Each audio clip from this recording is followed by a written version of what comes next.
안녕하세요. 이곳을 찾아와 주신 여러분께 인사부터 드리며 이야기의 포문을 열어보도록 하겠습니다.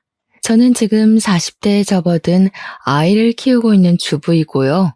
저에게 일어난 기가 막힌 일이 뉴스에도 나오고 아주 논란의 대상이 되어 이렇게 사연을 적어보게 되었습니다. 제가 누구인지 알아보시는 분들도 계실 것 같은 마음에 제 신상이 드러나지 않도록 조금 각색을 한 부분이 있다는 걸 미리 알려드리겠습니다. 저도 지금은 시간이 꽤 지난 일이라 논란거리에서 벗어나서 조용하게 살고 있기 때문에 양해해 주시면 감사하겠습니다. 지금부터 제가 겪은 그 말도 안 되는 이야기를 시작해 보도록 하겠습니다. 저는 결혼을 한 이후에 시부모님과는 그럭저럭 괜찮은 관계를 유지하면서 평범한 일상을 보내고 있었는데 미꾸라지 한 마리 때문에 시댁이랑 발길을 완전히 끊게 되었습니다. 그 미꾸라지가 누구일지 대충 짐작은 가실 거라 생각하는데요. 바로 도련님과 결혼한 손아래 동설아입니다. 우리 남편이 시댁의 장남이고 제가 맏며느리로 시집을 오게 되었고요. 남편에게는 하나뿐인 남동생이 있었습니다. 저희가 결혼을 할 당시만 하더라도 도련님이 결혼하기 전이라 도련님과도 꽤 시간을 많이 보낼 수 있었고 그만큼 도련님이랑도 친한 사이를 유지하고 있었습니다. 한마디로 시댁 생활에 크게 불편함이 없을 정도로 그럭저럭 잘 지내고 있었단 소리죠. 몇 번 안 되긴 하지만 주말에 도련님과 시부모님을 모시고 근처로 나가서 시간을 보내기도 하고 딱 한 번 가족 여행을 다녀오기도 했었고요. 별다를 것 없는 생활에 큰 파동이 생기게 된 것은 저희가 결혼을 하고 나서 1년 뒤에 도련님이 결혼을 하게 된 이후에 벌어지게 되었습니다. 그때로 돌아간다면 도련님을 붙잡고 결혼을 말리고 싶은 마음이 아주 굴뚝 같습니다. 그때부터 저의 빌어먹을 운명이 시작되었거든요. 저의 성격에 대해 조금만 이야기를 해보자면 제가 할 일을 아주 똑부러지게 해내는 만큼 말이 많이 없는 묵묵한 스타일입니다. 그러니까 시댁에서는 결혼 초에 저에게 조금 서운하셨던 부분이 있었나 보더라고요. 살갑게 구는 성격은 아니었으니까요. 시모는 저에게 다른 집 며느리들은 하루에 한 번 전화해서 애교도 부리고 맛있는 거 사 먹으러 가자고 한단다 하시면서 말을 하시곤 했었습니다. 근데 저는 그냥 한 귀로 듣고 한 귀로 흘렸죠. 그게 저한테 그렇게 해달라고 요구를 하시는 건지 모르고 그냥 그런가 보다 했거든요. 그냥 시어머니한테 아 진짜요? 어떻게 하루에 한 번씩 전화를 한대요? 와, 시간이 되게 많은가 보다 하면서 넘겼습니다. 시부모 입장에서는 제 말이 그냥 별거 없는 대꾸였지만 본인들에게 전화를 하는 게 상당히 피곤한 일이라고 생각하는구나 하는 오해가 쌓이게 된 것입니다. 하나둘 쌓이기 시작하면서 점점 골이 깊어지고 있었는데 둘 다 내색을 하지 않아서 쌓이기만 하고 풀진 못했던 것입니다. 하루는 제가 저희 집 배수관이 막힌 건지 물이 내려가는 게 영 시원치 않아서 시모에게 이야기를 했더니 저에게 뚫어주는 가루가 있다고 사다가 뿌려놓으라고 하더라고요. 그래서 그냥 아무 생각 없이 남편 올 때 마트 들러서 사오라고 해야겠다. 빨리 뚫어놔야 속이 시원할 것 같다 하면서 대꾸를 했습니다. 그러니까 시모가 저에게 화들짝 놀란 목소리로 그걸 왜 자기 아들을 시키냐고 되묻더라고요. 저는 뭐가 문제인가 싶어서 뭐가 잘못된 거냐, 남편이 가면 안 되는 이유가 있는 거냐고 하니까 시모가 당황해하는 거예요. 아니 그거 가루만 뿌리면 끝인 건데 굳이 그거를 퇴근해서 녹초가 된 우리 아들을 시켜 먹으려고? 저는 어차피 남편이 퇴근하는 길에 마트가 있으니까 잠깐 들러서 사오는 게 뭐가 문제냐? 동선으로 따지면 그게 더 효율적이라고 생각했습니다. 거기다가 남편이 퇴근하고 돌아올 때까지 화장실을 쓸 일도 없으니까 그냥 한 번에 하는 게 좋겠다 싶어서 이야기를 한 거였습니다. 시모는 저에게 가루만 뿌리면 끝인 건데 굳이 자기 아들을 부려먹으려고 그런 거냐면서 저한테 지금 마트에 가서 사오라고 하더라고요. 일을 뭐하러 2번을 해야 하는 건지 남편이 퇴근길에 사오면 한 번에 싹 가능한 일인데요. 저랑 시모랑 서로 이야기하는 포인트가 다르다 보니까 서로 자기 주장이 맞는다고 우기는 꼴이 되었고요. 이러한 일이 한두 번이 아니라 매번 일어나다 보니 시모는 저에게 잔소리를 하기 시작했고 저는 그 잔소리가 듣기 싫어서 연락을 더 안 하게 되었습니다. 시모는 늘 저에게 사람이 어떻게 유동성만 따지고 실리만 따질 수 있냐고 평일에 출근해서 힘든 남편을 주말까지 부려먹지 말라고 하셨습니다. 제가 뭐 주말에 남편만 부려먹는 것도 아니고 저랑 같이 집안일 좀 하자고 하는 건데 그걸 가지고 간섭을 하니까 저도 싫었죠. 저는 시모에게 신혼집 살림은 우리 부부가 알아서 하겠다고 이야기를 하니까 시모를 우습게 한다면서 그렇게 말하지 말라고 또 혼내셨고요. 제가 시모와 그렇게 다툼이 생길 때마다 남편에게 도움을 요청하지 않았던 것은 아니었습니다. 하지만 남편은 저에게 그냥 한 귀로 듣고 한 귀로 흘리면 되지 않냐, 시모 앞에서만이라도 네네 알겠다고 대답만 하라고 하더라고요. 시모가 원래 하나에 꽂히면 자기 마음에 들 때까지 고치려고 하는 사람이라면서 제가 갈게요 하고 자기를 시키라는 겁니다.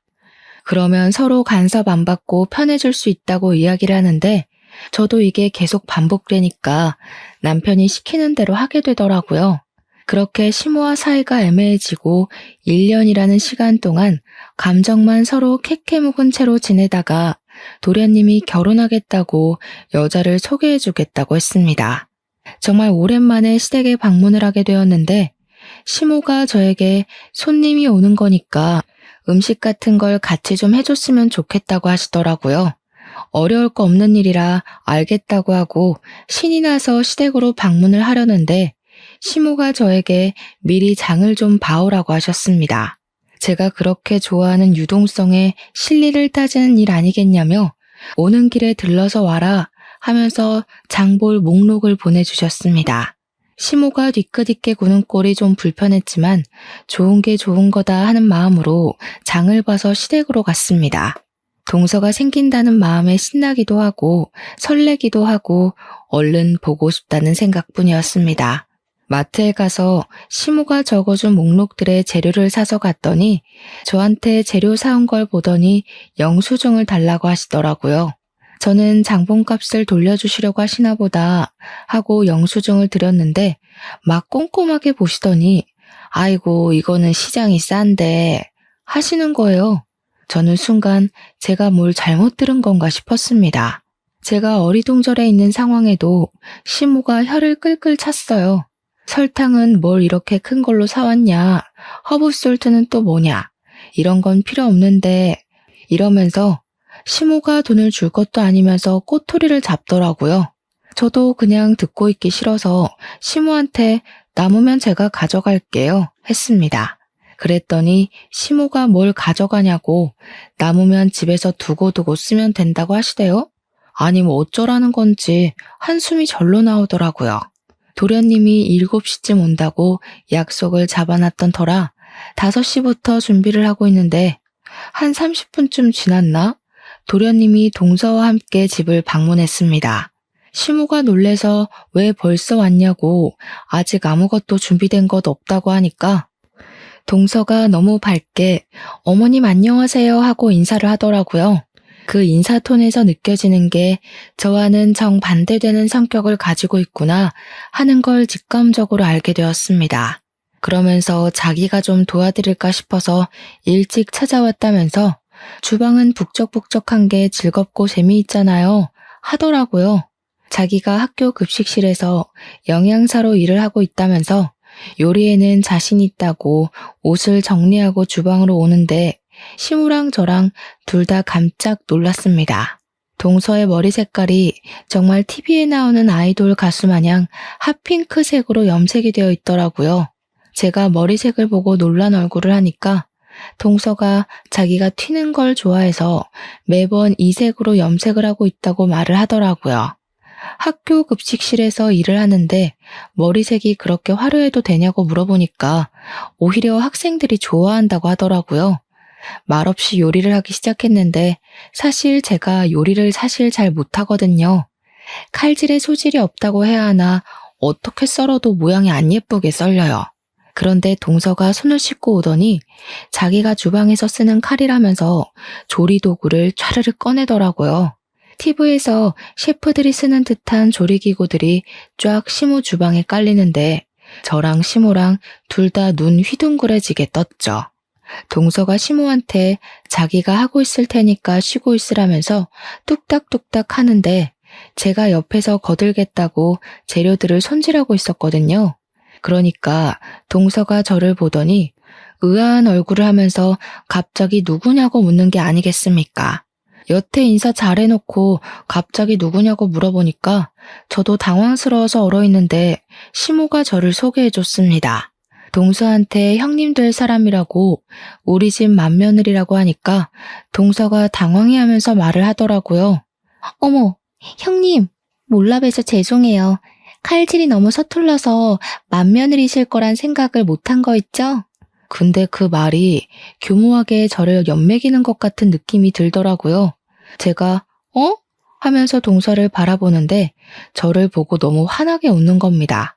웃는 얼굴에 침 못 뱉는다고 기분은 나쁜데 화도 못 내고 그거 아시죠? 입 밖으로 꺼내면 좀생이가 되는 것 같고 말을 안 하자니 기분이 꽁해지고요. 아무튼 동서가 요리를 하고 있는 저는 동서가 필요하다는 재료를 찾아서 주고 있는데 계속 저한테 이거 없고 다른 제품은 없어요? 하면서 한숨을 쉬는 거예요. 그럴 때마다 시모가 그거는 저기 찬장에 있다. 그거는 두 번째 사람 열어봐라 하면서 둘이 여기 있네 저기 있네 노닥거리더라고요. 시모가 저한테 핀잔 섞인 목소리로 너는 애가 달라는 거 하나 제대로 못 주냐고 하는데 기가 막혔습니다. 제 집 살림도 아닌데 제가 어디에 뭐가 있는지 어떻게 알겠습니까? 그렇게 예뻐 죽겠으면 시모 본인이 하면 될 일인데 말입니다. 그날 밥 먹는 내내 가시방석에 앉은 기분이 들더라고요. 온 가족이 동서 요리 실력을 칭찬하는데 물론 맛이 있긴 했습니다. 근데 맛있는 건 둘째치고 시모가 자꾸 저하고 비교질을 해대니까 짜증이 나서 밥이 코로 넘어가는지 어디로 넘어가는지 모르겠더라고요. 우리 맏며느리가 음식 솜씨가 없어서 내가 죽어서 제사상이나 제대로 받겠나 했더니만 하면서 말입니다. 우리 남편이 시모한테 그만 좀 하라고 언성을 높이자 이봐라 장남이라는 게 엄마 편 하나 안 들어주고 하면서 동서한테 은근히 우리 흉을 보더라고요. 동서가 시모한테 갑자기 왜 벌써 제사상 이야기를 꺼내고 그러시냐면서 자기랑 즐겁게 오래오래 살자고 하는데 시모 눈이 하트 모양으로 변하대요. 저는 그게 다 가식처럼 보였는데 말입니다. 제가 동서한테 말이라도 붙여보려고 우리 때 급식은 진짜 맛없어서 먹기 싫었었는데 동서네 학교 애들은 좋겠네 맛있는 거 많이 먹어서 했거든요. 그러니까 동서가 그러는 거예요. 그 말은 조금 모욕적으로 들릴 수도 있겠네요. 예전하고 지금하고 아무래도 예산도 다르고 대우도 달랐으니까 차이가 날 수밖에 없죠. 예전에는 그게 최선의 결과였을 텐데 저는 칭찬을 한 건데 모욕적이라고 하니까 시모가 도끼 눈을 뜨고 저를 바라보는 거예요. 너 설마 벌써 형님 행세한답시고 애 기죽이는 거 아니지? 기는 제가 죽은 것 같은데 무슨 말씀을 하시는 거냐고 대꾸를 하고 싶었지만 꾹 참았습니다. 동서가 처음 인사를 드리러 온 자리인데 제가 분위기를 망칠 수는 없는 노릇이니까요. 그 뒤로 정말 가관이었습니다. 급식실 영양사가 한 달에 얼마를 버는지 모르니 제가 뭐라 말을 할 수는 없지만 동서가 돈을 엄청 쓰더라고요. 시모가 입이 귀에 걸려서는 저에게 전화를 해가지고 자랑을 그렇게 하는데 제가 무슨 대꾸를 해야 할지 몰라서 네네 대답만 했습니다. 동서가 언질도 없이 찾아와서는 자기랑 어디 좀 가자고 졸라서 나갔더니 비싼 호텔에 가서 밥을 사주는데 입안에서 살살 녹더라. 밥을 다 먹고 나니까 마사지를 받을 차례라면서 호텔에 딸린 스파에 갔는데 손길이 너무 좋아서 잠이 솔솔 오더라. 비싸서 엄두도 내지 못했던 코스였는데 둘째가 데려가 주니까 너무 행복하고 효도받는 기분이 들더라. 거기다가 자기가 좋아하는 티를 내니 다음에 또 같이 오자고 했다면서 이렇게 받기만 해서 어떡하냐 미안한 마음이 다 들더라 하는 겁니다. 이 말을 저한테 하는 이유는 저에게도 해달라는 뜻 아니겠습니까? 하지만 저희는 외벌이었고 대출금 갚기도 빠듯했습니다.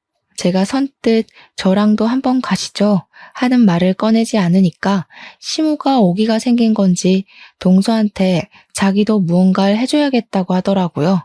그러면서 복이라는 게 원래 나눈 것만큼 들어오는 거라고 저한테 이야기를 하는데 속이 너무 빤히 보이더라고요. 그런 돈 자랑을 들어야 하는 이유도 모르겠고 저도 사람이니까 짜증이 막 올라오잖아요. 어머니, 저한테 지금 동서만큼 해달라고 이야기를 하시는 거예요? 저희 사정 뻔히 아시면서 이러시면 부담스러워요. 그렇게 대놓고 말을 했더니 시모가 버럭하면서 됐다고 자기가 엎드려서 절 받을 일 있냐면서 그냥 자랑하고 싶어서 전화한 거라고 하시는 거예요. 그 말을 들으니까 제가 그동안 너무 무심했나 싶은 마음도 슬쩍 들고 동서만큼 비싼 건 못 해드려도 저도 눈치가 보이긴 했으니까 준비를 했죠. 고르고 고르다가 제일 만만한 영양제를 준비해야겠다 싶어서 시댁에 갈 때 시모 드리라고 뼈에 좋다는 영양제를 사갔습니다. 나름 해외에서 유명한 제품이라고 해서 비싼 값을 주고 해외 배송까지 받아서 시모한테 드렸죠. 저도 시모가 얄밉고 짜증이 나도 며느린데 예쁨 받고 싶지 않을 리가 있겠습니까? 시모한테 잘 보이고 싶은 마음도 있었죠. 남편도 저에게 큰 거는 못 해드려도 그 정도는 해드릴 수 있겠다 하면서 영양제를 같이 골라주기도 했고요. 제가 영양제를 사서 시댁에 갔는데 연락도 하지 않던 동서가 시댁에 떡하니 와서 앉아있더라고요. 동서는 여기 웬일로 온 거냐고 물어보니까 동서가 저를 보면서 활짝 웃는 거예요. 형님도 오셨구나. 요즘 어머님께서 무릎이 아프시다고 하셨잖아요. 며느리 된 도리로 어떻게 가만히 있을 수 있겠어요? 제가 사고를 고았어요. 한 솥에 끓여두었으니 꼭 드셔야 해요. 그러면서 제가 사온 영양제 봉투를 빤히 보더니 동서가 오버스러운 목소리로 이야기를 하는 겁니다. 어머, 형님, 뭐 사오신 거예요? 영양제? 형님, 이렇게 비싼 영양제는 어머님도 부담스러우실 텐데 뭐니 해도 정성이 최고죠. 사골이나 도가니 수육 드시는 게 훨씬 기분도 좋고 맛도 좋고 그렇죠, 어머님. 그래, 우리 둘째가 내 마음에 쏙 드는 말을 하는구나. 얘 첫째야, 우리 둘째가 글쎄 아침부터 와가지고 7시간이나 사골을 고았지 뭐냐. 국물이 뽀얀 거 봐라. 이게 바로 정성이라는 거다. 정성. 큰 며느리라는 게 둘째보다 못해서야 어디 쓰겠어? 엄마, 이 영양제 진짜 좋고 비싼 거예요. 국내엔 들어와 있지도 않아서 해외 직구로 사온 건데 무슨 말을 그렇게 하세요? 됐어. 해외 영양제면 뭐하니? 정성 들어가 있지 않은데. 근데 우리 아들은 왜 이렇게 말랐니?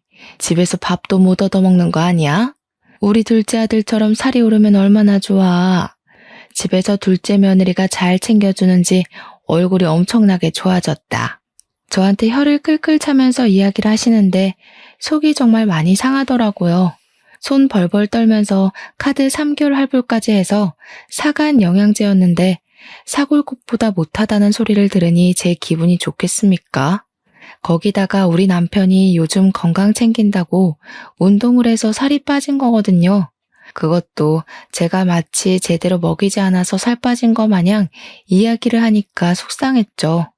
제가 기분이 점점 좋지 않아지자 남편이 영양제만 전해주고 집에 가자고 이야기를 꺼냈고 저도 집으로 서둘러 돌아왔습니다. 거기서 동서랑 시모의 행동을 더 지켜봤다가는 눈물이 터질 것 같았거든요. 시모는 사골국 먹는다고 신이 나서는 저보고 빨리 집에 가보라고 하더라고요. 그 와중에 동서가 저에게 사골국 좀 싸드시냐고 물어보는데 시모가 국물 한 방울도 못 주겠다는 얼굴로 저를 째려보는 겁니다. 그 상황에서 제가 어떻게 국물 좀 싸달라고 할 수 있겠습니까? 거절하고 집에 와서 남편이랑 맥주 한 캔 하며 이야기를 나누는데 남편도 별 생각과 동일하더라고요. 아무리 생각해봐도 동서가 여우과라는 사실은 변하지 않았습니다. 남편이랑 같이 마주 앉아 서방님네 욕도 하고 시모 흠도 봤죠 뭐. 저희 부부가 매달 친정이랑 시댁에 용돈을 20만 원씩 드리고 있었는데요. 남편이 외벌이다 보니까 집 대출금 갚고 공과금 같은 거 내고 서로 용돈에서 적금에 이거저거 다 빠지고 나면 그 정도의 여유가 생겨서 시댁과 친정에 반씩 나눠드리고 있었습니다. 근데 시모가 또 제 속을 뒤집어 놓는 이야기를 자랑처럼 늘어놓으시는 거예요. 동서네가 글쎄 친정은 살림이 넉넉하다면서 시댁에만 매달 50만 원씩 용돈을 드리고 있다는 겁니다. 저에게 자랑 섞인 핀잔을 주시면서 둘째네는 매달 50만 원씩 준다고 하는데 저희도 저희 사정이라는 게 있잖아요. 너네는 용돈 꼴랑 20만 원 보내면서 생색이란 생색은 다 내지 않았니? 그것도 뭐 여윳돈 전부를 보내는 거다 뭐다 얼마나 비교가 되던지. 그러면서 제가 뭐 아르바이트를 한다 어쩐다 하면서 제가 한 번을 드리자고 이야기한 것도 안 하지 않았냐. 둘째는 자기가 일이 바쁘면 전날 저녁에 와서 재료 손질이라도 하고 가더라. 너는 이 집안에서 하는 게 뭐냐 하면서 화를 내셨습니다. 제사상도 할 말이 많은데요. 제가 안 하겠다고 한 게 아니라 시모가 저 요리 못한다고 안 시키셨던 거였거든요. 동서가 잘하는 건 잘하는 거고 그걸 왜 저랑 비교시를 해가면서 저한테 스트레스를 주시는 건지 도무지 이해를 할 수가 없었습니다. 그러면서 동서가 이번에는 시모에게 가방을 사주고 화장품도 엄청 고가의 브랜드로 전 라인을 맞춰주었대요. 학교 급식실에서 일한다고 해서 부모님 월급이나 받겠나 싶었는데 능력이 있으니까 돈을 많이 받는 것 같다고 하시더라고요. 제가 이리저리 알아본 결과 학교 급식실에서 일을 해봐야 300만 원도 못 벌 텐데 가방 하나에 200만 원씩 하는 것들을 턱턱 사준다고 하니까 수상했습니다. 남편이 외벌이로 벌어오긴 하지만 대기업에 다니고 있고 연차도 꽤 돼서 한 달에 500만 원 정도 벌어오거든요. 동선에는 맞벌이지만 둘이 합쳐서 그 정도 벌어오는 걸로 알고 있었단 말이죠. 근데 그렇게 여유를 부릴 수 있다고 하니까 이상하지 않겠습니까? 시모의 온갖 비교를 당하면서 저는 꿋꿋하게 맏며느리 자리를 지키고 있었습니다. 시간이 지나고 지날수록 시모는 작정을 하고 저랑 동서의 사이를 차별하기 시작하셨습니다. 아주 눈에 띌 정도로요. 거기다가 첩첩산중으로 동서가 글쎄 임신까지 하게 된 것이 아니겠습니까?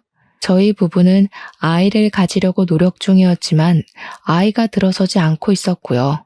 남편이랑 저랑 날짜도 맞춰보고 병원에 가서 검사도 해봤는데 문제가 없다고 했지만 아이가 생기지 않아서 천천히 가지자고 서로를 위로하던 중이었어요. 그때 동서가 자기가 임신을 했다면서 임신 축하 파티를 열어달라고 가족들이 모인 단톡방에서 이야기를 하더라고요. 솔직히 저도 셈이 나긴 했죠. 티는 내지 못했지만요. 시모는 문자로도 느껴질 만큼 신이 나서는 동서에게 화려한 날개를 달아주었습니다. 덕분에 저는 그 뒤로 시댁의 모든 잡일거리를 도맡아서 하게 되었습니다. 글쎄 동서가 임신 초기니까 조심해야 한다고 하면서 저에게 동서한테 연락도 하지 말라고 엄포를 놓는 게 아니겠습니까? 평소에 제가 동서랑 연락을 하고 지내는 것도 아니긴 했지만 대놓고 연락하지 말라고 하니 기분이 팍 상하더라고요. 네네 알겠습니다 하며 성의 없이 대꾸를 하니까 시모도 또 그게 마음에 안 들었는지 저한테 너는 왜 안 생기냐고 구박을 주더라고요. 장남이 대를 이어야 하는 건데 둘째네가 더 장남같이 군다고. 둘째 며느리가 맏며느리 같다고 하면서요. 너희가 아이 안 생기는 데엔 분명 문제가 있는 거다. 그리고 너처럼 아이가 안 생기는 애가 둘째한테 연락이라도 했다가는 부정 탈 수 있어. 그니까 급한 연락 아니고서야 나를 통해서 하도록 해라. 최대한 자제를 하란 소리야. 알겠어? 그런데 그 말이 그렇게 서러운 거 있죠. 아이가 안 생기는 애가 연락이라도 하면 부정을 탄다고 가슴에 빗으로 꽂히더라고요. 어머님, 그렇게 말씀하시면 저도 너무 서운해요. 저희도 아이를 가지려고 노력하는 중인데 그런 걸로 비교를 하세요. 어쩜 너랑 나랑은 이렇게 맞는 구석이 하나도 없을 수가 있니? 서운하긴 뭐가 서운해. 우리 시대 같았어 봐라. 애 못 낳으면 바로 소박 맞는 거야. 제가 아이를 진짜 좋아하거든요. 지금은 쉬고 있지만 보육교사로 일을 하고 있기도 했고요. 저도 아이가 안 생기는 게 서러운데 시모까지 저러니까 눈물이 막 났습니다. 제가 훌쩍거리니까 시모가 멈칫하면서 울긴 왜 우냐고 평생 남의 아이만 봐주다 보니까 네 아이가 안 들어서는 거라고 하시더라고요. 나중에 동선애가 아이를 낳으면 저보고 가서 도와주라고 하면서요. 그날 남편이 제 이야기를 듣고 씩씩거리면서 단톡방에다가 우리 마누라한테 스트레스 주지 말라고 글을 올렸습니다. 왜 자꾸 와이프한테 스트레스를 주고 그래? 들어왔던 애도 나가겠다. 들어왔던 애가 나가요? 그거 너무 무서운 말이다. 우리 아기가 들었으면 어떡하지? 그렇게 답장을 보낸 겁니다. 정말 말리는 시누이가 더 얄밉다고 하더니 그 말이 딱 어울리더라고요. 시모가 바로 어쩜 부정 타는 소리만 부부가 쌍으로 해대냐면서 얼른 뱉은 말 주워 담으라고 남편에게까지 핀잔을 주었습니다. 남편이 씩씩거리면서 조카 태어나면 입히라고 베넷저고리 준비해뒀는데 가져가든지 말든지 마음대로 하라고 화를 냈습니다. 서방님에게 안 가져갈 거면 우리가 입히든지 하겠다고 하니까 동서가 깔깔 웃는 그림이 그려진 이모티콘을 보내는 거예요. 언제 입히게 될지도 모르는데 그때 되면 유행이 바뀌지 않을까요? 저희 주세요. 나중에 저희가 새 걸로 사드릴게요. 남편이 동서가 임신을 한 마당에 욕을 뱉을 수도 없으니까 서방님께 처신 똑바로 하라고 경고만 날리더라고요. 저한테 그런 거 신경 쓰지 말라고 가족 단톡방도 나가라고 하는데 서운한 건 매 한 가지였습니다. 그 뒤로 동서가 입덧을 시작하니까 시모가 동서 걱정을 해대는데 입덧하는 애가 급식실에서 일한다고 안쓰러워 죽겠대요. 자기가 대신 아팠으면 좋겠다면서 떡두꺼비 같은 놈이 나오려고 동서를 고생시키는 거라면서요. 대화창에서 아주 둘이 짝짝꿍을 맞추는데 정말 남편 말대로 알림도 꺼놓고 애써 보지 않으려고 하면서 지내고 있었습니다. 동서의 입덧이 끝나고 난 뒤에는 시모가 주말에 저를 불러다가 동서가 임신해서 움직이기 힘드니까 대신 전해주라면서 마트를 털어오셨더라고요. 과일에 반찬에 떡에 하나도 빠짐없이 가져다 주라고 하는데 장바구니로 글쎄 새 바구니가 나오는 거예요. 이걸 다 들고 동선의 집까지 다녀오러 가는 것도 어이가 없고 이 중에 제 몫은 하나도 없다는 게 너무 서러웠습니다. 그래서 제가 시모한테 이야기를 했죠. 이걸 제가 다 들고 어떻게 가요? 서방님 보고 와서 가져가라고 하는 게 낫지 않겠어요? 우리 아들 퇴근하고 피곤해 죽을 텐데 여기까지 들러서 이거를 가져가라고 하니? 네가 하면 편한 것을. 저도 곧 어린이집 복직하려고 알아보고 있어요. 요즘 취업 준비하느라 바빠요, 어머님. 예, 취업 준비하는 애랑 바깥에서 일하는 애랑 누가 더 힘들겠니? 정말 생각 없이 말하는구나. 우리 때는 말이야, 7남매를 키우면서 살았어. 나중에 밥도 하고 밭일도 하고 애도 보고 하면서 찍소리 한번 못하고 시어머니가 시키는 거 다 하고 살았다. 집에서 놀고 먹는 애가 뭐가 힘들다고 그걸 못한다는 거야. 그런 거에 비하면 임신하고도 열심히 몇백 명의 학생들 밥 챙기는 둘째가 훨씬 고생이지. 시모가 하도 저에게 잔소리를 하길래 저도 다시 어린이집에 취직을 하려고 자리를 알아보던 와중이었거든요. 그날도 동네 어린이집에서 면접을 보러 오라고 했었는데 시모가 갑자기 불러낸 거라 양해를 구하고 면접을 하루 미룬 것이었습니다. 동서에게 음식을 전해주라고 시키는 건 줄 알았으면 무시하고 면접이나 갈 걸 그랬다고 생각하고 있었습니다. 어린이집 일도 참 고되고 힘든 일인데 동서 일만 힘들게 봐주시고 제 일은 후려치게 하는 어머님에게 더 이상 떨어질 정도 없었습니다. 결국에 저는 택시를 타고 그 장바구니 전부를 들고 가서 동서의 집 앞에 내려놓고는 동서에게 연락을 하려고 했는데 동서의 말이 번뜩 생각나더라고요. 동서의 뱃속에 있는 아기에게 부정적인 영향이 갈 수도 있으니 저에게 연락하지 말라고 했던 그 말이요. 그래서 시모에게 연락을 해서 그냥 집 앞에다가 물건을 두고 가면 되죠? 하고 보냈습니다.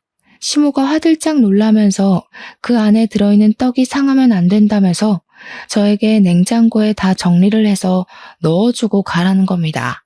가뜩이나 임신까지 했는데 언제 물건 정리하고 있냐면서 간 김에 그것까지 해주라고 비밀번호를 알려주는 게 아니겠습니까? 끝까지 저에게 동선에는 비밀번호로 척척 알려주는데 너네 집은 비밀번호도 안 알려준다고 한 소리 하셨죠. 그냥 문 앞에 두고 가고 싶은 마음이 굴뚝 같았지만 그랬다가는 또 무슨 욕을 먹을지 모르니까 문 열고 들어가서 냉장고에 차곡차곡 정리를 해두었습니다. 그거 정리하고 있는데 제가 무슨 몸종도 아니고 여기서 뭘 하는 건가 하는 생각이 들더라고요. 시모한테 다 넣어놨으니까 가보겠다고 하니 그냥 가면 어떡하냐고. 아니 정리 다 했는데요? 했더니 임신해서 몸도 무겁고 힘들 텐데 간 김에 첫째 네가 청소도 좀 해주고 빨래도 좀 해주고 하면 얼마나 좋니?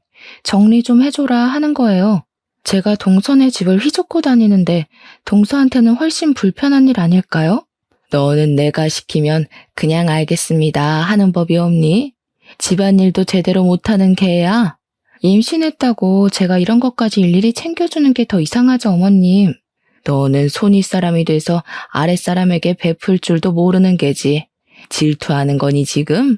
이래서 애가 없는 애들은 자격지심이 넘쳐서 안 돼. 저는 시모 말을 깡그리 무시하고 문 닫고 집으로 돌아왔습니다. 그 뒤로 일부러 시모의 연락을 피하면서 지냈고요.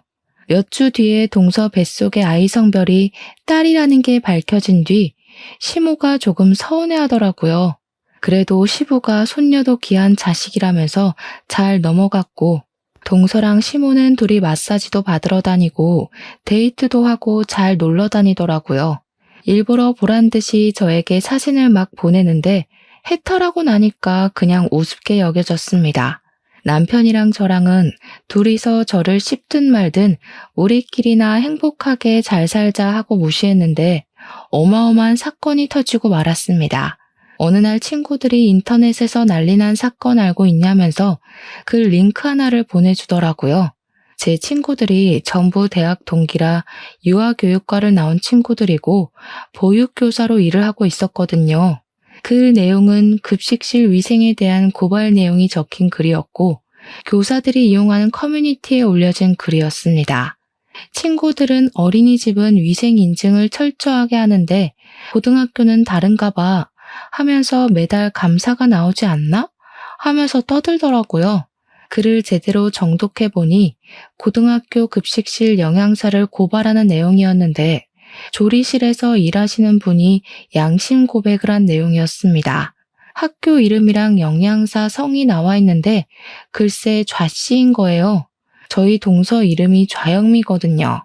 설마 하면서 글을 읽는데 급식실 영양사가 국에 벌레가 들어갔는데 벌레만 쏙 걷어내고 벌레도 다 단백질이라서 괜찮다고 했다는 겁니다. 보통 이물질이 들어가게 되면 폐기를 하고 다시 끓여놔야 하는 게 원칙이라고 하더라고요. 그뿐만이 아니라 반찬들 재료라든지 식기들을 사람들이 밟고 다니는 바닥에다가 그냥 내려놓고 씻지도 않고 쓴대요. 학교 급식실을 아무리 깨끗하게 청소를 한다고 해도 온갖 사람들이 드나드는 곳인데 위생에 하나도 신경을 쓰지 않는다고 하더라고요.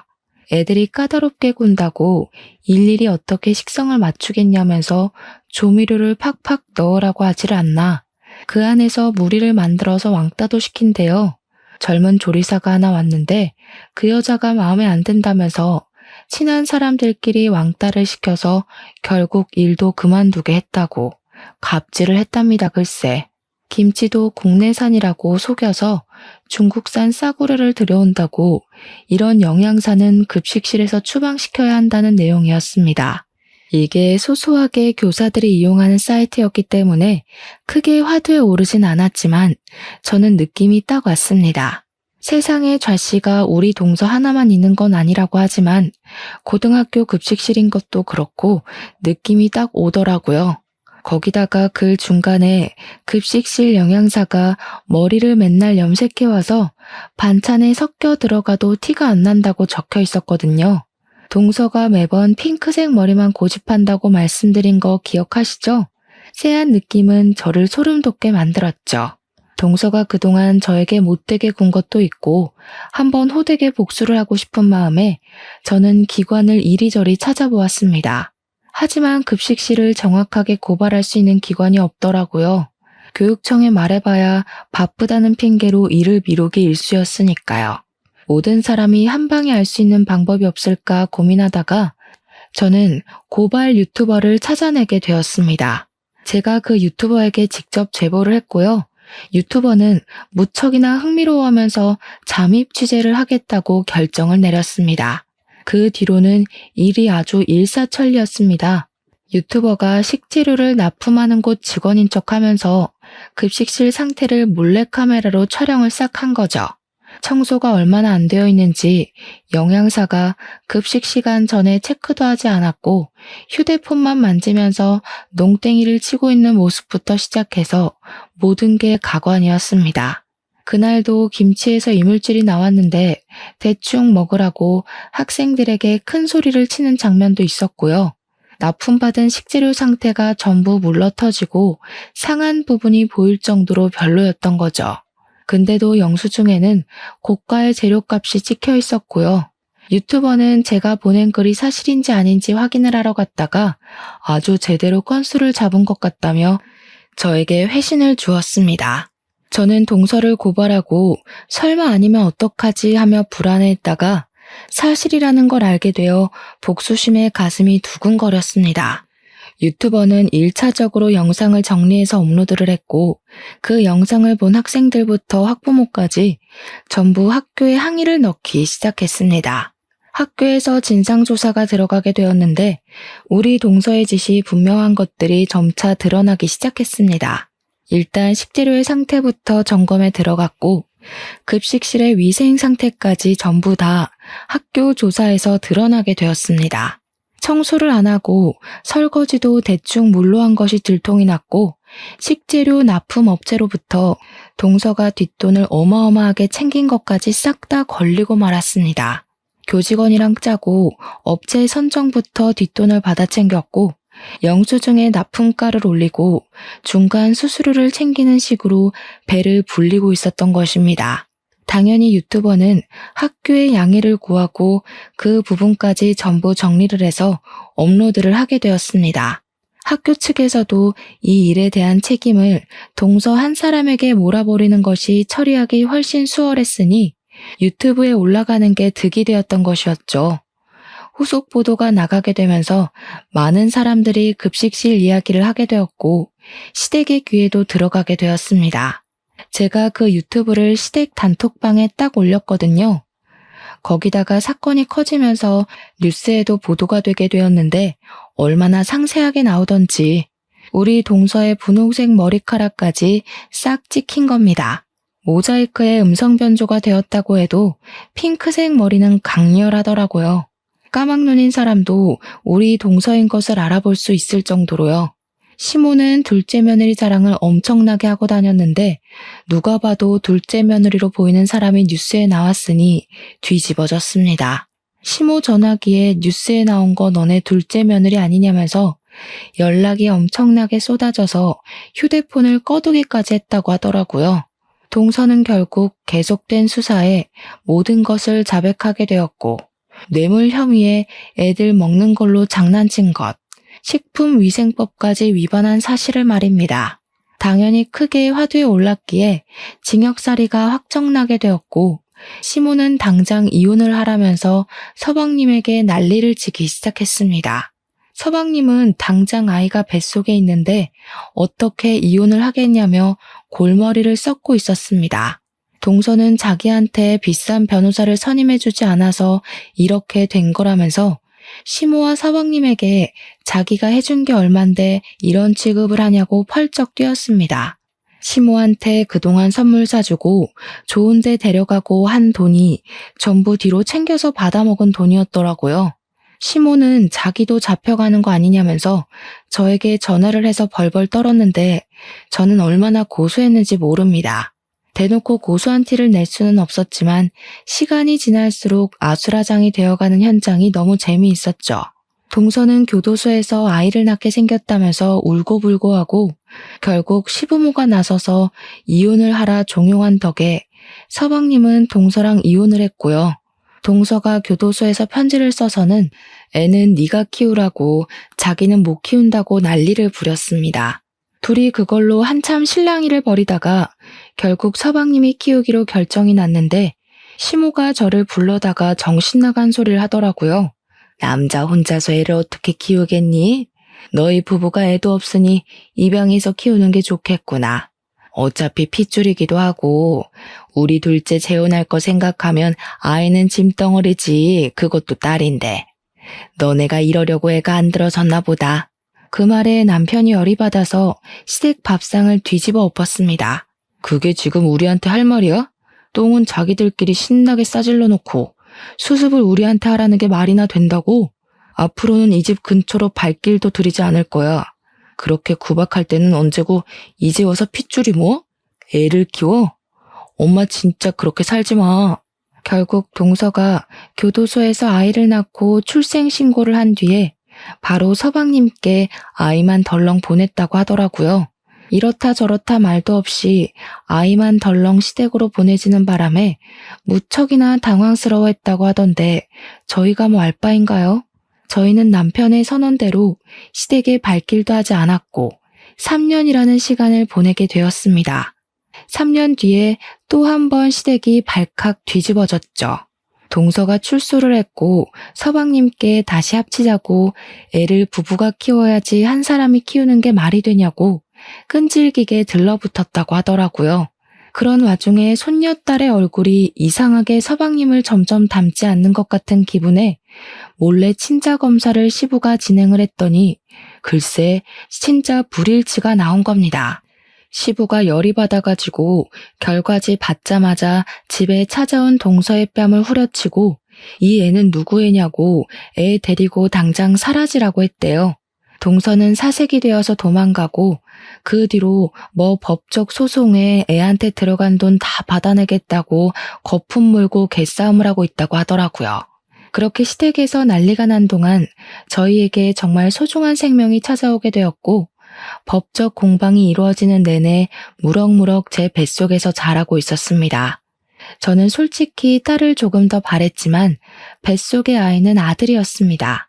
그 소식을 제가 개인 SNS에 올려두었었는데 시모가 염탐을 몰래 하고 있었던 건지 뜬금없이 저에게 연락이 왔습니다. 맏며느리야, 내가 너의 소중함을 너무 늦게 알았다. 내가 다 잘못했다. 내가 바보 같은 인간이었어. 우리 떡두꺼비 같은 손자, 대를 이을 손자만 보게 해주렴. 그러면서 집으로 한약이며 과일이며 아기용품이며 자꾸 택배로 보내더라고요. 제가 모조리 다 반송을 시키자 하루는 직접 들고 집으로 찾아오셨는데 제가 시모에게 다시는 찾아오지 말라고 소금을 뿌려버렸습니다. 소금 세례를 받은 시모는 잘못했다고 울면서 빌었지만 저는 문을 닫아버렸습니다. 그 이야기를 들은 남편이 시댁에 찾아가서는 2번 다신 찾아오지 말라고 이게 다 차별을 한 업보라 생각하라며 저희 부부 이사도 가고 번호도 바꿀 거라고 했다네요. 덕분에 저는 무사히 아들을 출산했고 시부모는 그 뒤로 처절하게 남편에게 매달리고 있지만 절대로 받아주지 않고 있습니다. 강단 있는 남편 덕에 저는 육아에만 집중을 하고 있고요. 친정의 도움으로 평화로운 나날들을 보내고 있답니다. 못된 마음을 먹는 사람들은 꼭 끝이 좋지 않더라고요. 그래서 전 앞으로 열심히 아이를 위해 사랑을 베풀며 살아보려고 합니다. 끝으로 제 이야기를 들어주셔서 다시 한번 감사드립니다.